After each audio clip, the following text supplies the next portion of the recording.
A'udzubillahi minasyaitonirrajim. Bismillahirrahmanirrahim. Allah, la haula wala quwata illa billahil aliyil azim. Alhamdulillahirabbil alamin. Assalatu wassalamu ala asrofil anbiya'i wal mursalin wa ala alihi wa sahbihi ajmain. Rabbi shrah li sadri wa yassir li amri wahlul 'uqdatam min lisani yafqahu qawli waj'al li waziran min ahli. Assalamualaikum warahmatullahi wabarakatuh. Baik, insya Allah pagi ini kajiannya diberi judul Keutamaan Orang Beriman. Jadi kita buka dengan melihat sebuah perkataan dari Umar bin Khattab. Ya. Aku tidak peduli keadaan apapun yang menimpaku, apakah yang kusenangi ataukah yang kubenci. Karena aku tidak pernah tahu apakah kebaikan ada pada yang kusenangi ataukah yang kubenci gitu.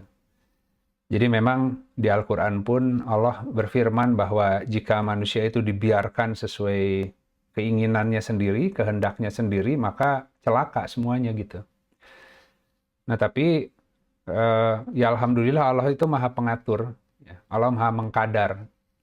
Jadi ketika seseorang itu ingin kembali bertaubat, kembali ke Allah, Allah akan mulai menjaga gitu ya. Semakin meningkat keimanannya, semakin Allah jaga sampai menjadi hamba yang Allah cintai ya. Nah, yang jadi persoalan kan tadi manusia itu kemudian punya keinginan hanya yang terjadi itu sesuai yang Allah kehendaki gitu. Jadi Allah membatasi, mengkadar semua keinginan-keinginannya.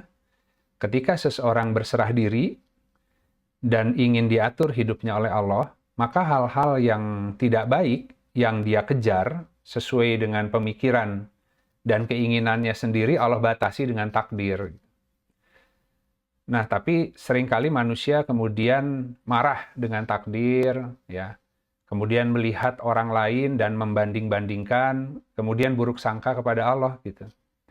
Padahal sebenarnya Allah justru menjaga gitu ya. Karena mungkin pengetahuan kurang, kehati-hatiannya kurang, tapi karena dia adalah hamba yang ingin kembali, ingin mendekat, tidak ingin tenggelam di dunia, maka Allah melakukan pengaturan dengan af'al perbuatan. Gitu.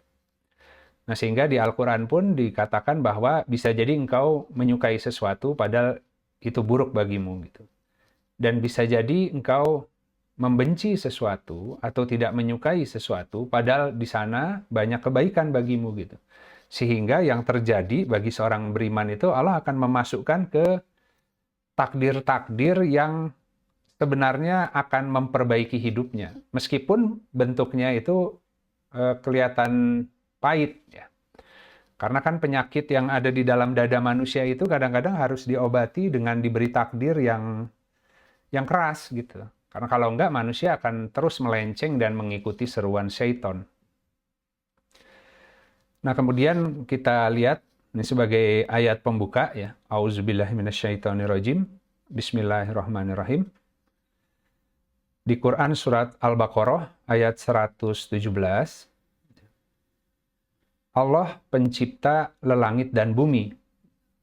Apabila dia telah menetapkan sebuah urusan, maka dia hanya perlu berkata kepadanya, jadilah. Maka jadilah ia atau sesuatu itu. Kun fayakun. Ya. Kalau Allah sudah berkehendak, ada sebuah urusan yang harus digelar, ada sebuah peristiwa yang harus menimpa kehidupan seseorang agar kemudian dia nantinya selamat, maka kun fayakun. Ya. Jadi hidup itu bisa berubah setiap saat sebenarnya. Manusia tiba-tiba takdir besok langsung berubah sesuai kehendak Allah, kun fayakun Allah. Yang susah bisa tiba-tiba bebas dari persoalan, gitu. Atau yang lalai terlena oleh kenikmatan sehingga lupa kepada Allah, besok tiba-tiba bisa Allah rubah takdir seketika jika Allah menghendaki. Gitu. Tapi biasanya Allah ngasih warning dulu. Ngasih warning secara bertahap agar orang itu melakukan refleksi. Tapi kalau tidak, maka Allah akan bergerak cepat untuk menegur dan menyelamatkan. Meskipun si orang itu nggak paham gitu ya. Dan kadang-kadang ya marah, sedih, ya, karena nggak ngerti takdir yang menimpanya, ya. Kenapa kok begini-begini amat hidup itu, gitu. Jadi banyak manusia yang seperti itu. Nah, di Quran Surat Al-Qasas, ayat 68, dan Tuhanmu menciptakan apa yang Dia kehendaki, dan memilihkannya untuk mereka. Tidak ada pilihan bagi mereka atau manusia. Maha suci Allah lagi maha tinggi dari apa yang mereka persekutukan. Jadi takdir, desain kehidupan setiap orang itu sudah Allah desainkan, ya, Allah pilihkan yang terbaik bagi penyakit hati setiap orang. Ya, setiap orang tuh penyakit hatinya beda-beda, ya. Ada yang minderan, ada yang sombong, ya. Ada yang selalu ragu, ada yang irian, ada yang pemarah, ya. Nah, semua itu butuh obat. Makanya dikatakan sesungguhnya Al-Quran itu adalah obat yang menyembuhkan semua penyakit yang ada di dalam dada. Nah, ketika kita ditimpa oleh takdir tertentu, kemudian kita cari di Al-Quran jalan keluar atau cara menghadapinya, nah kemudian itu nanti akan menyembuhkan semua keburukan sebenarnya yang ada di dalam dada kita. Karena kalau kita wafat, kembali ke barzah, ya, masuk ke alam barzah dulu sebelum ke akhirat, dalam keadaan hatinya penuh dengan kotoran, keraguan, ya, kekufuran, kemunafikan, maka nanti akan dibersihkan juga, tapi mekanismenya pakai api di alam kubur, gitu. Jadi ada siksa kubur di sana yang sebenarnya itu bentuk rahmat Allah membersihkan orang-orang yang ketika meninggal belum bersih betul cara berpikir, cara bertindak, ya. Karena masih banyak menserikatkan Allah. Nah, tentu kalau orang cerdas, dia akan mempersiapkan akhiratnya dari sekarang. Karena di dunia ini lebih ringan ketimbang kalau nanti Allah bersihkan di alam barzah, apalagi di alam akhirat. Gitu. Itu, sahabat-sahabat. Jadi di dunia pun kita akan ditimpa oleh api-api, gitu. Api-api ujian, gitu ya.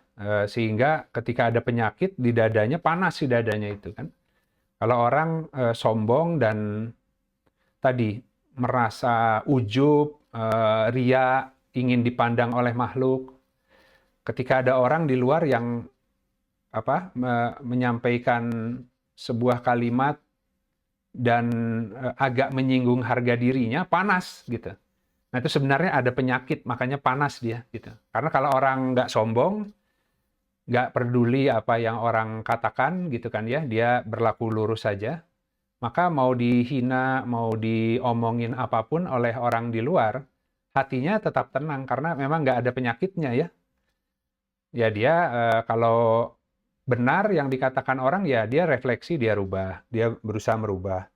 Kalau salah ya sudah, dia berusaha menjelaskan kalau orang itu mau mendengarkan, kalau enggak ya sudah nggak apa-apa. Terserah orang mau menyangka apa. Yang penting kita di hadapan Allah, Allah lebih tahu keadaan setiap orang. Gitu. Nah kemudian ini kita akan mengambil hikmah dari kisahnya putra Nabi Nuh alaihissalam yang ditenggelamkan. Jadi di Quran Surat Hud ayat 41 sampai 43, dan dia, Nuh, berkata, naiklah kamu semua ke dalam kapal itu dengan bismillah, gitu ya. Jadi dengan menyertakan asma Allah, gitu ya. Pada waktu berlayar dan berlabuhnya, sesungguhnya Tuhanku Maha Pengampun lagi Maha Penyayang. Dan kapal itu berlayar membawa mereka ke dalam gelombang laksana gunung-gunung. Dan Nuh memanggil anaknya ketika dia atau anak itu berada di tempat yang jauh terpencil.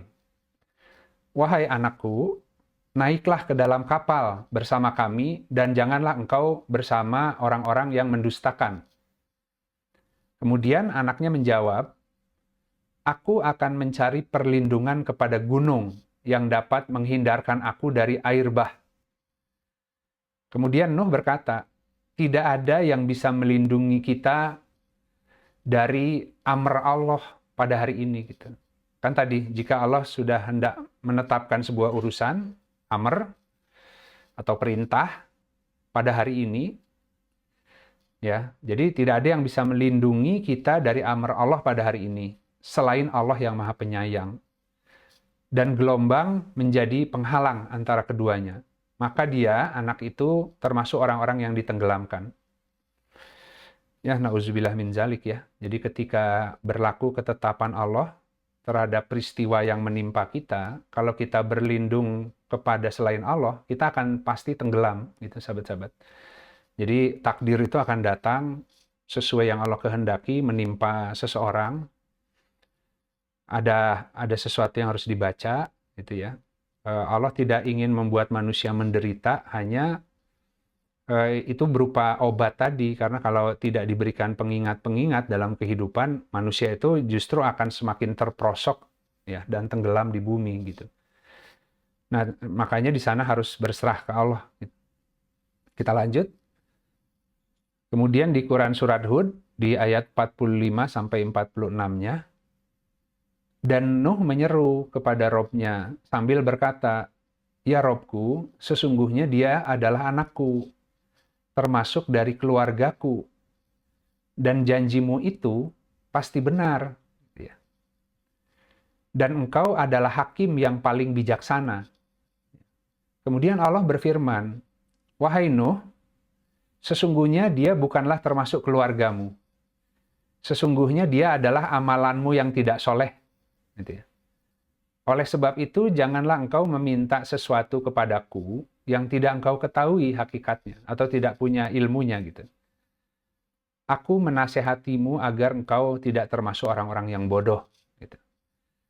Jadi, ini apa namanya, ya itu tadi ya. Jadi kalau amalan yang tidak soleh, karena anak itu amal. Ya, itu hasil amal dari kedua orang tua kan, kemudian diberikan anak gitu. Nah, sebelum punya anak kan orang punya harapan ingin memperoleh penerus gitu. Ya, penerus dalam melaksanakan kewajiban agar si anak yang lahir itu menjadi penerus orang tuanya sebagai penolong agama. Nah, itu ketika Nabi Ibrahim berdoa juga demikian. Kemudian Allah berikan Nabi Ibrahim dengan tadi Ishak dan Ismail dan Ishak gitu kan ya. Itu bapaknya para nabi. Jadi justru Allah akan memperbaiki kita kalau amalan kita itu selesai nanti dilanjut oleh anaknya. Makanya kalau dikubur orang meninggal kan ada 3 ya. Terputus semua amal bagi mayit kecuali 3 hal. Pertama adalah ilmu bermanfaat ya, yang dia tinggalkan ketika dianya udah nggak ada, ilmunya dia itu digunakan oleh manusia lain sehingga memberi manfaat bagi hidup banyak orang. Bisa contoh gitu. Jadi ketika Rasulullah sudah nggak ada, berapa banyak sekarang yang memperoleh berkah manfaat dari kehadiran Rasulullah dulu. Hari ini kita terus bersalawat, kita melaksanakan ajarannya, itu peninggalannya Rasulullah kan. Gitu. Sama dengan kita. Nanti kalau diberi anak, keluarga, kita udah nggak ada, prinsip apa yang kita tinggalkan? Jangan-jangan kita di dunia menghadapi semua dengan akal logika, tidak pernah berserah ke Allah, akhirnya anaknya, istrinya yang ditinggalkan semua juga ikut. Gitu. Nggak ngerti tentang bagaimana sebenarnya hidup ini gitu ya. Nah, imam tuh akan diminta pertanggungjawaban. Nah, jadi yang pertama tadi ilmu bermanfaat ya yang ditinggalkan. Yang kedua adalah sodakoh jariah. Jadi apa yang pahalanya terus mengalir hari ini gitu. Ya bentuknya ada wakaf, membangun sesuatu ya, mendirikan sebuah tadi komunitas misalkan ya, yang kemudian di situ banyak kebaikan di dalamnya. Dia sebagai pendiri dulunya ketika di dunia ya, maka manfaat dari entah itu bangunan, entah itu tadi apa namanya program, itu semua mengalir jadi sodakoh jariah. Jadi bedanya sodakoh jariah dengan infak biasa kan, kalau sodakoh jariah kan dia namanya juga jariah ya. Jariah itu kan mengalir. Jadi kayak ATM terus-menerus, orangnya udah meninggal tapi si pahalanya itu terus disetor gitu. Ya, kalau infak itu harta yang mendahului. Kalau jariah itu orangnya udah nggak ada, di dunia itu ada mesin ATM-nya yang terus mengirimkan amal gitu ya. Nah, yang ketiga adalah anak soleh yang mendoakan. Jadi itu termasuk amal yang ditinggalkan, ilmu, sodakoh, dan juga anak gitu.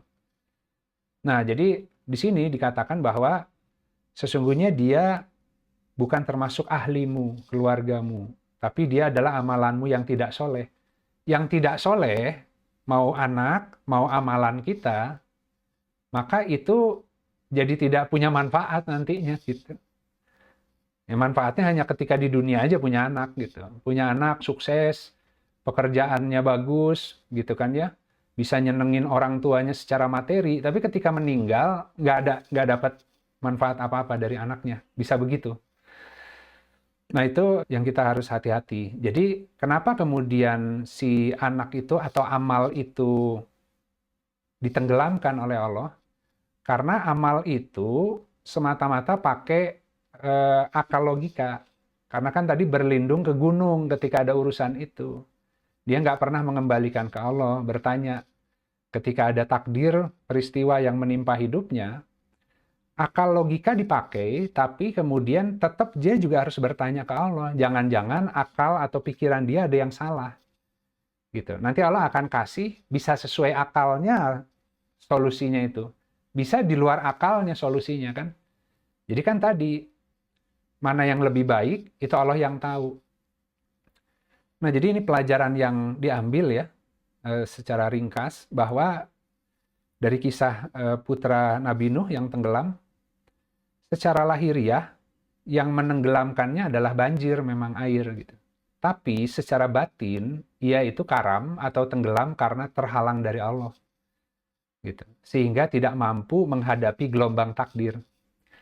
Jadi dia nggak ngerti cara membaca takdir, nggak ngerti membaca peristiwa yang hadir gitu.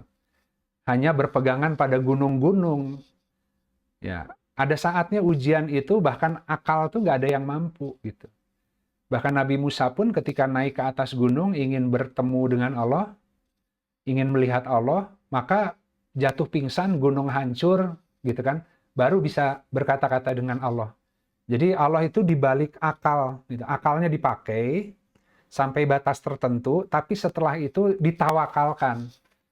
Ya, tanya lagi ke Allah, ya Allah, saya hanya mampunya ini, apakah ini baik atau tidak? Bismillahirrahmanirrahim, Bismillahirrahmanirrahim. Kalau salah, mohon dikoreksi di lapangan, gitu, kira-kira.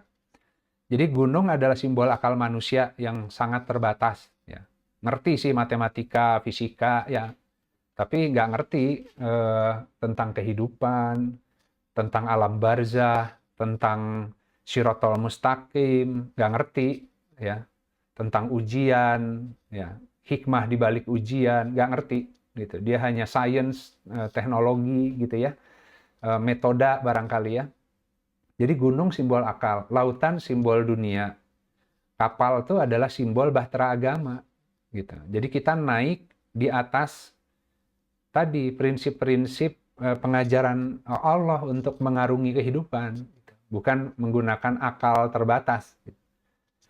Nah, Bukit Judi, kan ini kisahnya itu kemudian mereka mendarat di Bukit Judi, itu adalah bukit keamanan di negeri kurbah atau kedekatan. Jadi ketika kita naik di kapalnya Allah, mengarungi kehidupan ini, kan doanya di Al-Quran juga masukkan hamba ke tempat pemasukan yang baik, keluarkan hamba ke tempat pengeluaran yang baik. Allah yang memperjalankan. Kita ikut kapal takdir Allah itu sesuai kehendaknya gitu. Nah, itu nanti akan sampai ke negeri kedekatan. Ya, ini di antara syiar kurban ya, sahabat-sahabat, karena kita sebentar lagi akan kurban nih, minggu depan masuk Idul Adha. Jadi kurban, kurbah, kedekatan, haji itu kan kita mau ke Baitullah, mau wukuf di padang Arafah. Jadi kita ingin makrifat, ingin wukuf padang Arafah itu pengenalan. Jadi haji bedanya dengan umroh, kalau haji itu harus wukuf di padang Arafah. Jadi orang yang haji, dia ke sana gitu ya, datang ke negeri yang dekat ke Baitullah dan menjadi makrifat, mengenal gitu. Jadi pulang dari haji harus lebih mengenal Allah gitu. Nah, tentu tidak dibatasi oleh syiar lahiriah. Kita pun yang ada di tanah air tidak berangkat haji bisa mengambil syiar dan hikmahnya, bisa memperoleh makrifat gitu kan ya. Kalau diberi kemampuan dan kesempatan, ya dua-duanya dilaksanakan. Berangkat tapi juga esensinya dapat gitu. Jadi dikatakan mabrur. Tapi banyak orang yang berangkat ke sana yang nggak mabrur gitu ya. Nah, karena mabrur itu kan Allah terima gitu. Sebagai tamu Allah gitu dan bercakap-cakap dengan Allah, dikasih pengajaran oleh Allah gitu. Nah, kita lanjut. Jadi di Quran surat Ali Imran ya. Makanya dikatakan di ayat 110-nya, dan bagaimana kamu sampai menjadi kafir padahal telah dibacakan atasmu ayat-ayat Allah. Dan di tengah-tengah kamu ada Rasulnya. Gitu. Dan barang siapa yang berpegang teguh kepada Allah, maka sungguh dia telah diberi petunjuk kepada jalan yang lurus. Jadi barang siapa yang berpegang teguh pada pengajaran Allah dalam menghadapi semua gelar takdirnya, ya, nah dia akan menggunakan Al-Quran, akan menggunakan kadar di lapangan, bisa membaca ya, apa yang Allah kehendaki. Nah, itu akan menghantarkannya ke Shiratal Mustaqim. Cuman kan tadi, akhirnya orang kan, susah tuh kalau pakai Al-Quran dan hadis. Udah aja ginilah, praktis, sederhana. Nah, orang juga begitu yang lain. Ya. Padahal di Al-Quran dikatakan, jika engkau mengikuti sebagian besar manusia, niscaya mereka menyesatkanmu dari jalan Allah. Jadi Al-Quran tuh udah jelasin semua, tapi kitanya kurang baca gitu. Atau kurang yakin ya. Nah, kemudian masuk ke topik berikutnya terkait keutamaan orang berimannya sendiri. Jadi ini keutamaan orang beriman itu ya, mungkin saja masih terlintas di benak orang beriman kehendak untuk ikut-ikut ngatur. Ya. Tapi Allah tidak akan membiarkannya berlama-lama, karena cahayanya akan memadamkan hawa nafsu mereka dan menghancurkan segala kegelisahan yang datang. Jadi kalau orang beriman akan lain ketika diberikan takdir, ujian, ya. Mungkin, aduh gimana ya, panik, atau gini aja, atau gitu aja. Tapi tiba-tiba Allah kasih ingat gitu. Allah tidak lama-lama Allah biarkan gitu. Karena namanya orang beriman, iman itu artinya orang yang sudah Allah beri cahaya di dalam hatinya. Gitu. Karena ada nur Islam, setelah nur Islam, nur iman. Jadi nur Islam itu kemampuan berserah diri, ikut dulu meskipun belum paham. Kalau ikut, Allah kasih nur iman. Jadi paham kenapa harus ikut Allah. Kenapa jangan mengikuti pikiran sendiri. Gitu. Kenapa? Apalagi jangan mengikuti orang. Ya, karena kan kebanyakan manusia kayak hewan ternak. Yang di depan ke kiri semua ikut ke kiri, padahal ke jurang gitu ya. Jadi kalau orang berakal dia, ntar dulu, belum tentu ikut yang banyak tuh selalu selamat, malah banyaknya ikut yang banyak orang itu malah celaka gitu. Karena selalu sedikit ya yang mencari Allah itu gitu. Kebanyakan mengikuti hawa nafsu. Nah, jadi kalau di Quran surat Ar-Rod ayat 27 dan 28, sesungguhnya Allah menyesatkan siapa yang Dia kehendaki dan memberi petunjuk orang yang bertaubat kepadanya, yaitu orang-orang yang beriman dan hati mereka menjadi tentram dengan mengingat Allah. Ingatlah, hanya dengan mengingat Allah hati menjadi tentram.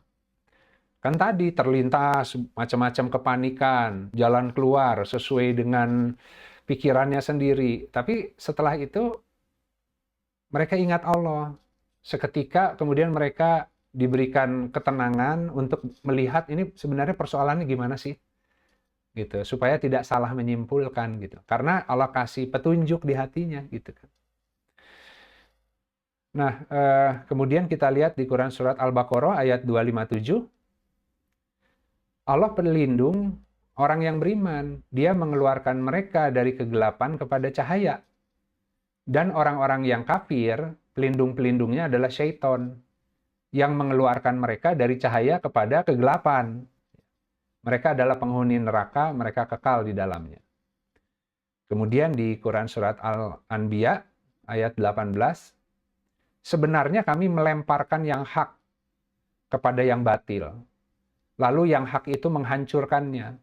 Maka seketika itu yang batil lenyap. Dan celakalah kamu karena kamu menyifati Allah dengan sifat-sifat yang tidak pantas baginya. Kan tadi ditimpa persoalan, tiba-tiba terlintas di pikirannya, di hatinya, wah panik, ya jalan keluarnya kayaknya gini aja, gitu kan ya. Tiba-tiba ingat Allah, kemudian Allah berikan yang hak ke hatinya, itu dihancurkan semua pikiran yang hanya mengikuti pikirannya sendiri gitu. Dia kalibrasi lagi dengan Al-Quran gitu. Nah sehingga dorongan untuk berbuat seperti orang yang tidak baca Al-Quran dihindari gitu. Karena semua pikiran-pikiran manusia pada umumnya kemudian akan dikoreksi oleh Al-Quran. Itu Allah di hatinya itu Allah lemparkan hak untuk menghancurkan semua yang salah pikir gitu. Bahkan salah rasa ya. Nah, kemudian di Quran surat Al-A'raf ayat 201 ya. Sesungguhnya orang-orang yang bertakwa apabila disentuh oleh bayang-bayang pikiran dari syaitan, mereka segera ingat. Maka ketika itu juga mereka bisa melihat kesalahannya. Jadi kalau sahabat-sahabat perhatikan di kalimat Arabnya itu menggunakan ya kata to'ifun, itu sama dengan tawaf. Jadi maksudnya di sini orang-orang bertakwa pun itu didatangi oleh syaitan, dibisik-bisiki ya. Kemudian mereka itu keliling-keliling di kepala kita untuk membisikkan macam-macam pikiran gitu supaya kita itu mengikuti sesuai dengan pikiran-pikiran yang liar gitu. Tapi ketika mereka ingat, maka ketika itu juga mereka bisa melihat bahwa yang mereka ikuti itu salah. Ya, kenapa tadinya nggak bisa melihat? Karena hatinya dikelilingi oleh syaitan, dibisik-bisiki, jadi tertutup. Cahayanya nggak kelihatan gitu. Ada petunjuk sebenarnya di hati itu. Tapi ketika mereka kembali mengingat Allah, maka Allah bersihkan gitu si syaitan-syaitan yang mengitari pikirannya, kemudian dibuka hatinya, cahayanya, jadi bisa melihat jalan keluar. Jadi harus tetap kembali ke Allah dulu. Nah ini langsung dibahas beberapa pengertian dari ayat yang di atas ya, di Al-A'raf ayat 201. Jadi pertama, kenapa kemudian mereka bisa ingat dan melihat kesalahannya, ya meskipun sempat datang pikiran-pikiran itu kan. Jadi kita semua kan udah ngaji, tapi kan tetap aja. Ya, udah sholat, udah banyak ibadahnya, tapi kan pikiran-pikiran liar, ketakutan, kekhawatiran, kadang suka datang gitu. Gitu. Tapi kalau orang beriman, Allah nggak biarkan lama-lama. Jadi ini bukti orang beriman atau tidak. Kalau terus lama-lama lalai, kemudian frustasi, depresi, khawatir, sedih, terus didramatisir, itu artinya mungkin belum beriman. Karena kalau udah beriman, ya ada sedih, ada lalai, tapi cepat nggak akan dibiarkan oleh Allah tuh. Karena udah ada cahaya kan. Nah jadi itu bukti bahwa iman itu telah ditanam di hati, cuman kadang ketutup oleh bayang-bayang pikiran syaitan, dibisik-bisiki, ya, gini aja, gitu aja. Udah lagi butuh, ya kebutuhan banyak, kondisi terbatas, mulai dibuka jalan-jalan pintas. Nah, tapi kalau orang beriman, hatinya nyala, oh dia tahu itu jebakan. Tawakal ke Allah, pasti Allah kasih jalan. Dan nggak kelihatan masalahnya jalan dari Allah itu. Makanya barang siapa bertakwa harus beli jalan keluar dan rizki dari arah yang tak terduga. Jadi nggak kelihatan kalau dari Allah itu. Yang kelihatan itu, wah kayaknya ini pertolongan Allah nih, kelihatan jelas jalannya, itu dari syaitan. Karena kalau syaitan itu langsung dikasih lampu jalannya, ini solusi nih gitu ya. Ambil aja dulu gimana nanti gitu kan. Itu syaitan menghiasi pintu-pintu amal yang salah agar kita segera masuk. Dan akalnya lagi panik, jadi nggak bisa mikir. Gitu. Ya, nah jadi Itu yang pertama. Kemudian yang kedua, ini beberapa pengertian dari ayat di atas. Syaitan hanya bisa menyentuh melalui bisikan yang halus. Jadi nggak bisa maksa syaitan tuh. Kan tadi syaitan tuh bilang ngebisikin, muter-muterin di kepala, ya ditiup-tiup di hati kita. Kamu kalau kayak gini caranya repot. Udah aja ambillah jalan pintas. Masa nolak rezeki katanya kan, padahal tuh salah gitu ya. Nah mereka tuh hanya bisa gitu. Kalau terus kita ngambil, kita nggak bisa nyalahin, oh itu saya karena dipaksa oleh syaitan. Kata syaitan, siapa yang maksa? Saya cuman ngasih tadi kan, cuman ngasih bisik-bisik aja kok. Dia sendiri yang memang pengen ngambil itu, kata syaitan. Saya perkuat aja gitu, karena hawa nafsunya memang udah mau ke sana. Ya dikasih, ditiup-tiup sama syaitan tuh. Kemudian yang ketiga adalah hati yang bisa dibisiki oleh syaitan tadi adalah hati yang ketiduran, yang tertidur. Ya. Kan bisikan syaitan itu kayak mimpi. Ya. Ketika orangnya bangun, hilang. Ya, cuman masalahnya kebanyakan orang yang hidup di dunia ini hatinya tidur. Lalai gitu. Ya kan mimpi dikejar-kejar, serem, begitu bangun, wah ternyata cuman mimpi. Kan nggak ada yang di mimpi itu kan. Sama, bisikan syaitan juga begitu. Nah, itu terjadi karena hatinya tertidur. Nah, kalau hatinya bangun, maka dia akan selalu ingat. Nah, itu bagaimana supaya karat hati itu dibersihkan terus, yaitu dengan membaca Al-Quran, ya, dan juga ingat mati, kan? Zikrul maut.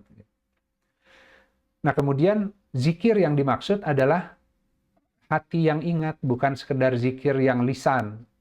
Jadi banyak orang yang berzikir secara lisan, tapi hatinya tetap lalai. Jadi yang dimaksud di sini ketika ada pikiran-pikiran yang nggak benar, kita ingat kepada Allah, ya, bukan langsung baca-bacaan, gitu. Kalau bacaan itu sebenarnya harusnya kan hatinya ingin membaca itu, kemudian keluar di lisan. Gitu.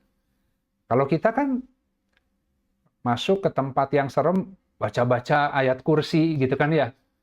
Ya syaitonnya sih ketawa aja karena jin ifrit juga lebih hafal Al-Quran gitu. Ya, tapi maksudnya itu pahami ayat kursi itu isinya apa gitu. Jadi kalau kita datang dihidupkan si ayat kursinya itu pemahamannya gitu. Sehingga dia tawakal ke Allah, dia datang perlindungannya kepada Allah, ya cahayanya kan Allah akan melindungi gitu. Tapi bukan dengan bacaan kosong ya. Nah, kemudian yang kelima, jadi yang diingat itu tidak terbatas objek, ya, tapi secara keseluruhan yang bisa menghilangkan, yaitu Allah.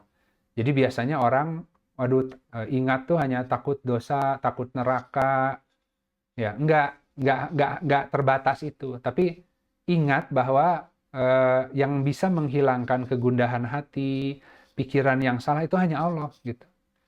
Ya, otomatis kalau ke Allah ya yang tadi, yang lain-lain itu ikut ya.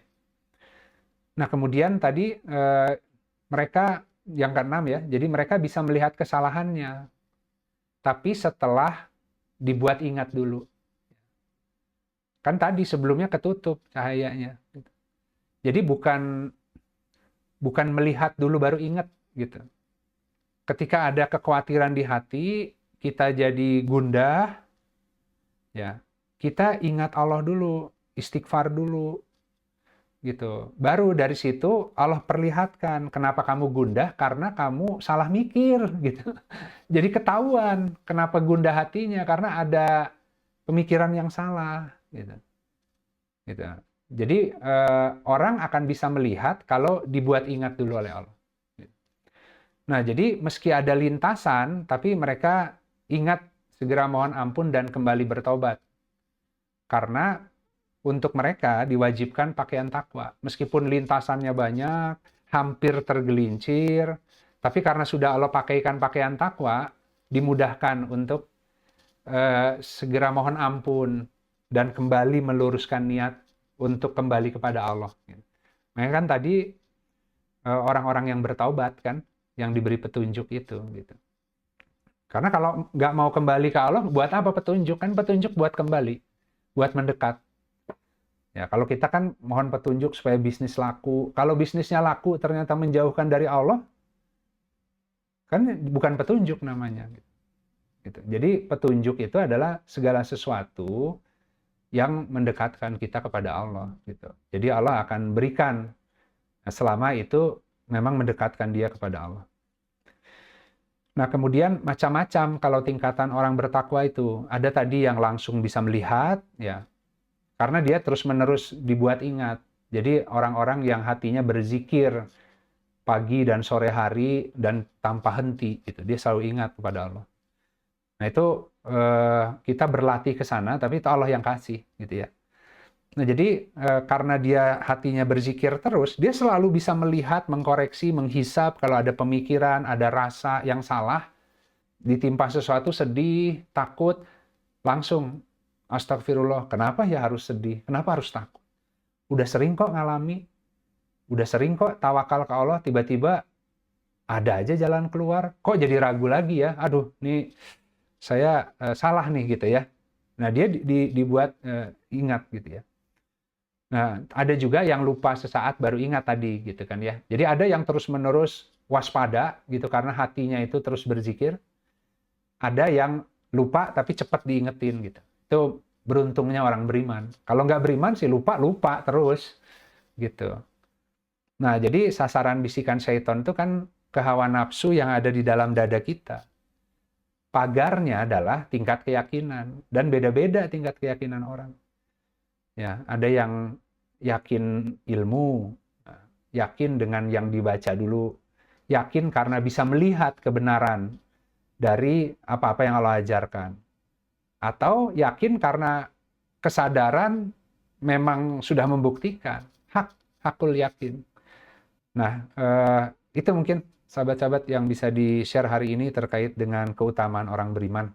Baik, alhamdulillah sahabat sekalian, kita masih diberi nikmat oleh Allah ya, masih bisa tadabur ayat-ayat Allah. Semoga hasil tadabur kita betul-betul dianugerahi Allah dengan kemampuan bisa mengingat semua pengajaran ketika menghadapi kehidupan harian, dan kita bisa melihat jika ada salah rasa, salah pikir, karena syaitan akan selalu menggoda.